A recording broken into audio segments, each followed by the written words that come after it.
first light of dawn was breaking, painting the sky with hues of pink and orange, as Ayotunde, still trembling from the events of the night, sat on the porch of a modest house. The old man, whose name was Ogunlui, had guided her away from the wreckage of her marriage and brought her here, to a place far from the city and Kofi's cursed reach. Ogunlui had spoken little on their journey. His presence was calm, almost meditative, but his eyes carried the weight of knowledge and sorrow. Now that they were safe, Ayotunde felt a mix of exhaustion and confusion. Her mind was a storm of questions, but one stood above all the rest. "Oh, what exactly was Kofi?" Ayotunde asked, her voice weak and hoarse. Ogunlui settled beside her on the porch, his deep-set eyes studying the rising sun. Kofi was a demon. Though he may not have known it for all these years, he was once a man, centuries ago, before he made a pact with a powerful spirit of darkness. A pact for immortality. One that would allow him to live forever at the cost of his humanity. Ayotunde's breath caught in her throat. She had heard stories of such things in folk tales, but never did she imagine it could be real. How could I have married him? How could I not have known? Ogunlui's gaze softened. That is the curse of the demon's disguise. They wear the faces of men and women, hiding their true nature behind a mask of charm and love. They seek out those with pure hearts, those who are willing to trust without question. It is not your fault, Ayo. He preyed on your innocence, on your desire for love. Ayotunde nodded, her eyes brimming with tears once again. But the housemaids, they were victims too, weren't they? He killed them, fed on them. What kind of monster does that? The kind that can no longer feel empathy or remorse, Ogunlui replied softly. Kofi, or whatever name he went by in his mortal life, was long lost to the hunger within him. Once he took that pact, his soul was bound to the demon's nature. He no longer saw people as humans. They became food, objects to sustain his monstrous existence. His transformation into the beast you saw last night was only the physical manifestation of his true self, a predator. The weight of his words sank deep into Ayotunde's chest. I was so blind, Ayotunde whispered, her voice breaking. I never saw the signs. How did you know? How did you know he was a demon? Ogunlui's face hardened. I have seen many things in my time. I've battled the darkness that threatens this world for longer than I care to remember. Demons like Kofi walk among us, feeding off the vulnerable. They weave their webs of lies and delusions, and it's easy to fall into them. But there are others like me, guardians, who watch over the world, who protect the innocent from such creatures. Ayotunde's curiosity began to override her grief. Guardians? What do you mean? Are there others like you? Ogunlui nodded, his face now grave. We are called the Aja Orun, the Watchers of the Sky. We are an ancient order, tasked with keeping balance in the world of men and spirits. We have watched as the demons grow stronger, as their hunger spreads. When they slip up, when they leave behind a trace, when they slip up, when they leave behind a trace. But demons like Kofi, they are clever. They hide their true nature until it's too late. Ayoden felt a flicker of hope rise within her. So you can stop them, right? Kofi is gone, but there are others. Can you stop them, too? Waluria's eyes grew darker. Not all demons can be defeated with force. Some are tied to powerful forces beyond even my reach. But yes, I can help. There are rituals, ancient and dangerous, that can strip away the curse of immortality. But even that requires great sacrifice. For every demon that is banished, a piece of the balance is disturbed. and there are many who do not wish for that balance to be disrupted. Ayotunde sat in silence, absorbing his words. She had always lived in a world of routine and familiarity, but now everything had changed. Her marriage, her life, everything had been a lie. And yet, in this moment, a new purpose was forming within her. She had survived, she had escaped, and now she had knowledge that she could use to help others to stop the horrors like Kofi before they could claim another victim. "I don't want to run anymore," Ayotunde said, her voice steady with newfound resolve. "I want to help. If there are others like Kofi, I want to help you stop them." Ogunlui turned to her, his expression unreadable for a moment. Then he nodded. "You are brave, Ayo. But be careful. There is more to this world than you know. The path you seek is fraught with danger. There will be sacrifices. Are you willing to pay the price for this knowledge?" Ayotunde did not hesitate. "I've already lost everything. I would rather fight for the truth than live in fear." The reporter turned to the camera. The old man studied her for a long time, as if weighing her spirit. Finally, he stood up. "Then you will be trained. I will teach you the ways of the Aja Orun. You must learn to wield the power that lies within you, to fight the darkness with light. It will not be easy, but you will be ready when the time comes." And so Ayotunde's journey began anew. Under Ogunlui's guidance, she learned the ancient arts of the Aja Orun. They practiced the rituals, the symbols, and the incantations needed to identify and banish the creatures who lurked in the shadows. She learned to harness the powers of light and shadow, to perceive the hidden forces that shape the world. But as she trained, Ayotunde's mind remained focused on one thing: Kofi. Though the demon was dead, his legacy lived on. He had left behind a trail of destruction, and she couldn't let it end with him. There were others like him, more demons hiding in plain sight, wearing human faces, living among the unsuspecting. And Ayotunde was determined to stop them. As months passed, Ayotunde became stronger. Her training took her deeper into the hidden corners of the world, places where the boundaries between the physical and spiritual realms blurred. She encountered ancient spirits, battled road demons, and grew into a formidable force, one capable of confronting the darkness head-on. Yet, no matter how much power she gained, one question lingered in her mind. Was the fight ever truly over? Could the demons ever be fully eradicated, or were they a part of a deeper, eternal struggle between light and dark? One evening, as she meditated under the stars, Ogunlui approached her once more, his face grave. "Yo," he said, "there is something I must tell you. There are those among the Aja Orun who believe that we have not seen the end of Kofi.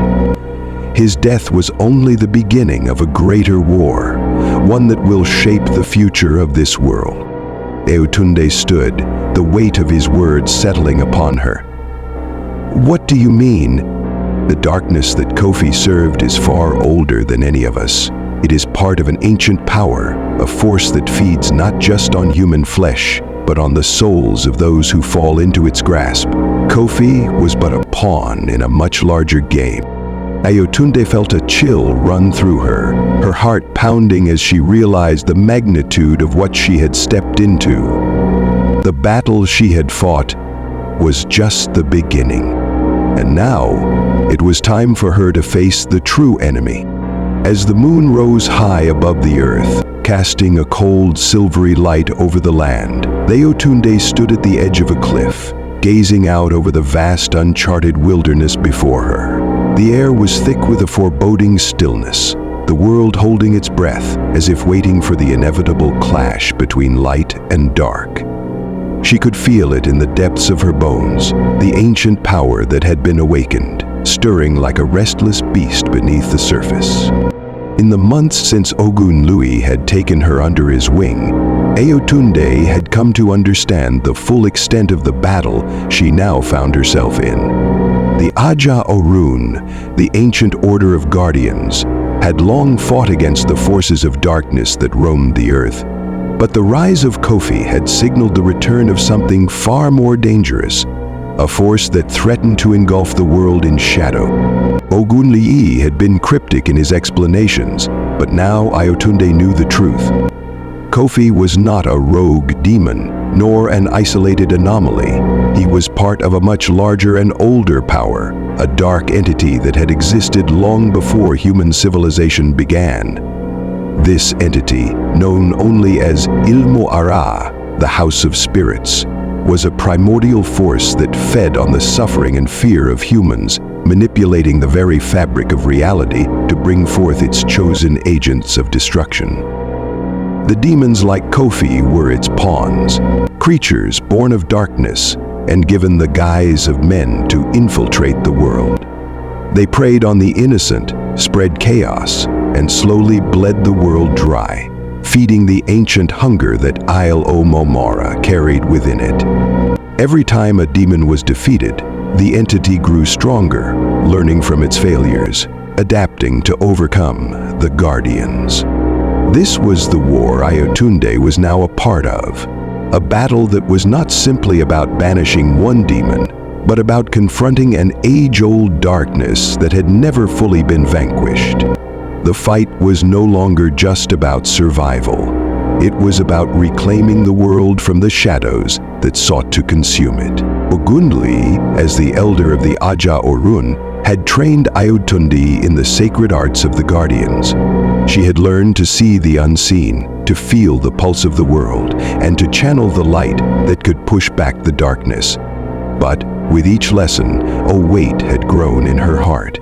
She knew that no matter how much she learned, no matter how powerful she became, the true battle was not one of strength alone. It was a battle of wills, of understanding the forces at play and learning how to fight them on their own terms.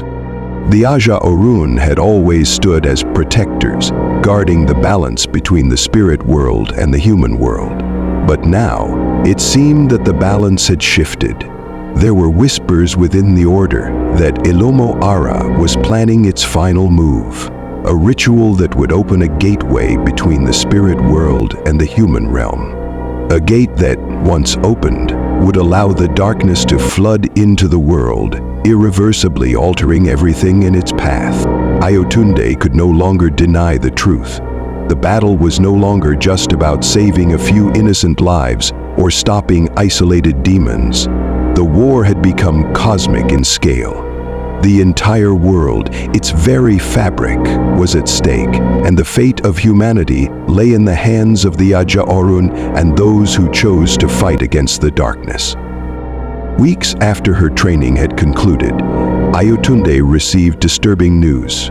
Ogunye had received a vision, one that warned of an impending ritual. The ritual was to take place at the Temple of the Crescent Moon, an ancient site hidden deep within the jungle where the boundary between the physical and spiritual worlds was said to be weakest.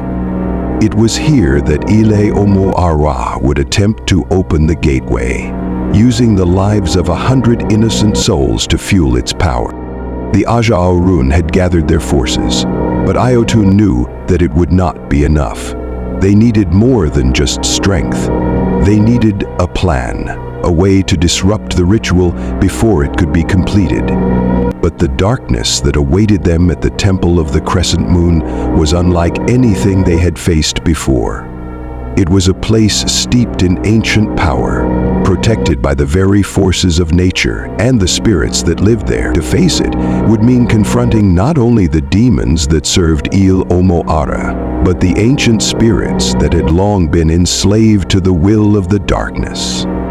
As Ayotunde prepared for the journey, she could not shake the sense of dread that settled in her heart. She knew that the path ahead would lead her into the heart of the storm, where the lines between light and dark would blur. But she also knew that there was no turning back. The war had already begun, and if she did not act, the darkness would consume everything she held dear. Ogunlui, his face drawn and weary from the burdens of the past, approached her before she departed. Ayo, you must understand that this is more than a battle of power. This is a battle of the soul. You must be prepared to face not just demons, but your own inner darkness as well. Ayatunde looked into his eyes, seeing the weight of his words. I understand. I'm ready. You may not be, Ogunlui said, his voice heavy with caution. For the ritual that they are planning will test every part of you. It will take everything you have and more. The Ir Omoara will try to corrupt you, to twist your heart. They know that the greatest weapon against the darkness is a pure soul, and they will do everything in their power to break yours. Ayatunde nodded, the truth of his words settling in her chest. She had already lost so much, her marriage, her innocence, and her sense of safety. But she had gained something far more important, the strength to fight, the wisdom to understand her enemies, and the resolve to face the darkness head-on. Days later, Ayatunde and the other Aja Orun arrived at the Temple of the Crescent Moon. The air around the temple was thick with an unnatural fog, and the ground beneath their feet seemed to hum with energy. The temple itself stood tall, its stone walls covered in ancient runes, glowing faintly with an eerie light.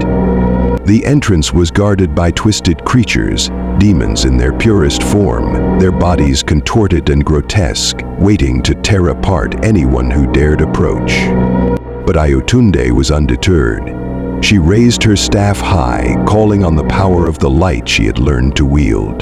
The ground beneath her feet began to vibrate, and with a powerful surge of energy, she sent a shockwave of light crashing into the temple's entrance. The demons shrieked as the light burned through them, leaving behind nothing but ashes. The path to the temple was clear, but the deeper they ventured into the heart of the temple, the more the darkness pressed in on them. It whispered in Ayatunde's ear, tempting her with promises of power and revenge, urging her to give in to the shadows that had claimed so many before her. The walls seemed to pulse with the heartbeat of Ile Omoano, the ancient force that watched over the ritual, feeding off her fear and doubts. Ogunlui, his face grim, turned to her. Do not listen, Ayo. The darkness feeds on your hesitation. Stay focused. Together they made their way deeper into the heart of the temple, where the ritual was already in motion. At the center of the grand chamber stood a dark altar, its surface stained with the blood of the innocent. Above it, a portal began to form, a swirling vortex of shadow and light, growing larger with every passing second. Ayatunde's heart raced as she realized the portal was almost open. The world was on the brink of being consumed by the darkness. The final battle was here. As Ayatunde and the Aja Orun drew closer to the center of the Temple of the Crescent Moon, a strange calm settled over the group. The deeper they ventured, the more oppressive the air became, thick with the weight of 1,000 years of dark energy. The stone walls, etched with symbols of power, seemed to close in around them, and the temperature dropped, leaving a cold chill that sank into their very bones. Suddenly, the ground trembled, and a dark presence filled the air. It was not a creature, not a demon, but something far more ancient and insidious, a force that transcended time and space. It was Elomo-Ara itself, the ancient entity that sought to breach the realms and plunge the world into eternal darkness. Stay strong, Ogunlui whispered to Ayatunde as he raised his staff, a bright light flickering at its tip. The entity is not like the demons you've faced. It will try to cloud your mind to make you question everything you've ever known. As they entered the heart of the temple, the full scale of the ritual revealed itself before them. The swirling portal of shadow and light hung in the air above an altar made of obsidian stone, slick with the blood of the innocent souls whose lives had been sacrificed to fuel the dark magic. Surrounding the altar, the demons who had guarded the temple now knelt in reverence to Il Omoara, their faces twisted with the joy of their impending victory. The ritual had already begun. Ayotunde's heart pounded in her chest, her breath shallow as she scanned the room. The Aja Orun raised their staffs, ready to strike, but something in the air told her that force alone would not be enough. This battle would not be won with magic, with strength, or even with the power of light. Then the voice came. It was a whisper, soft but insistent, curling through the edges of Ayotunde's mind like smoke.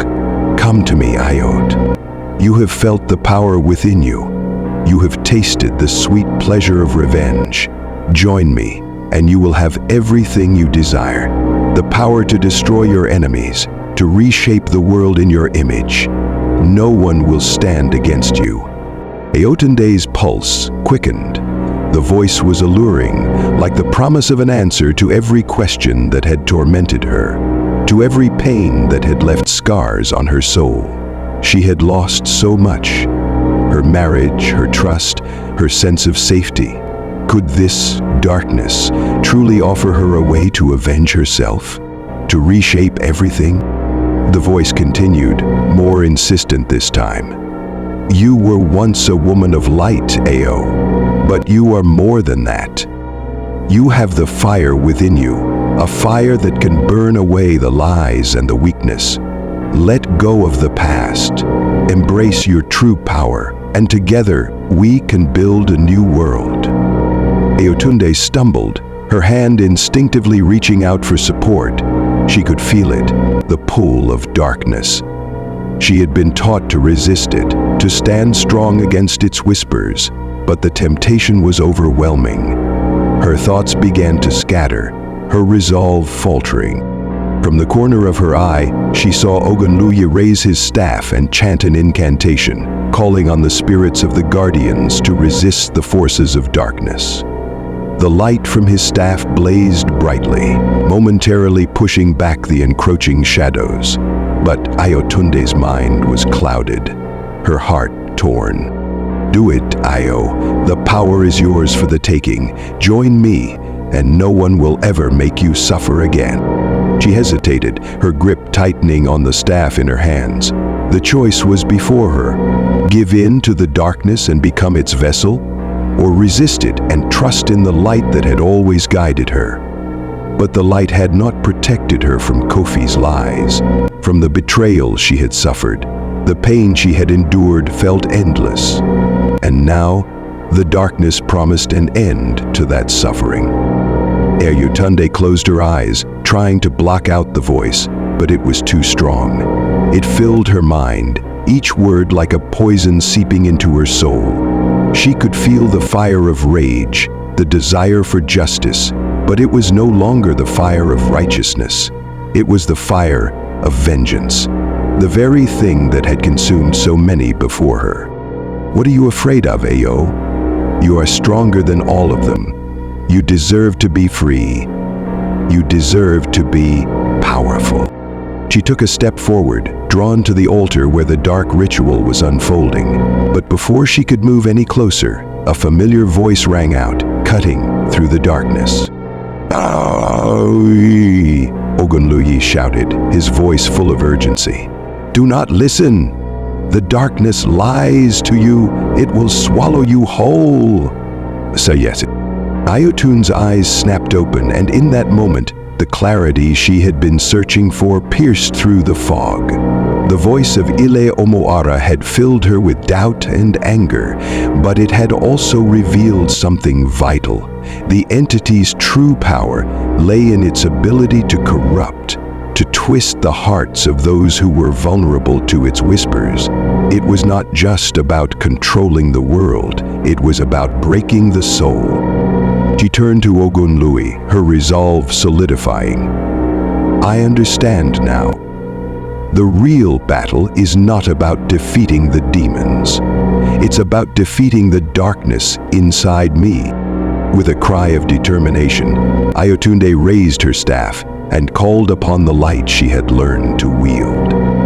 It surged through her, a pure, unyielding force that burned away the shadows that clung to her soul. The dark voice screamed in protest, but Ayotunde pushed forward, her power growing stronger with every step. She reached into herself, finding the core of her strength: love, courage, and the desire to protect others. The portal above the altar shuddered, flickering as the light from her staff collided with the darkness. The demons shrieked, trying to close the gap between the two realms, but the light was too powerful. It began to engulf the entire chamber, pushing back the darkness, weakening Ilmo Ara. In that moment, Ayotunde realized that the true strength she had been seeking was not in the vengeance or power offered by the darkness. It was in her own ability to choose light, to choose love, and to protect what was good in the world. This was the true battle, not against the forces outside her, but against the darkness within her soul. With a final burst of light, Ayotunde shattered the portal, the darkness howling in defeat as it was banished back to the depths from which it had come. The Aja Orun gathered around her, their light joining hers, sealing the portal for good. But the battle was not over. The Ilmo Ara would return, and new threats would rise in its wake. Yet Ayotunde understood now that this was not a war of simple victories. It was a war of choices. The choice to resist the darkness, the choice to protect the light. As the temple crumbled around them, Ayotunde stood tall, her heart no longer torn by fear or anger. She had chosen her path, and no matter what came next, she would face it with the strength of her own light.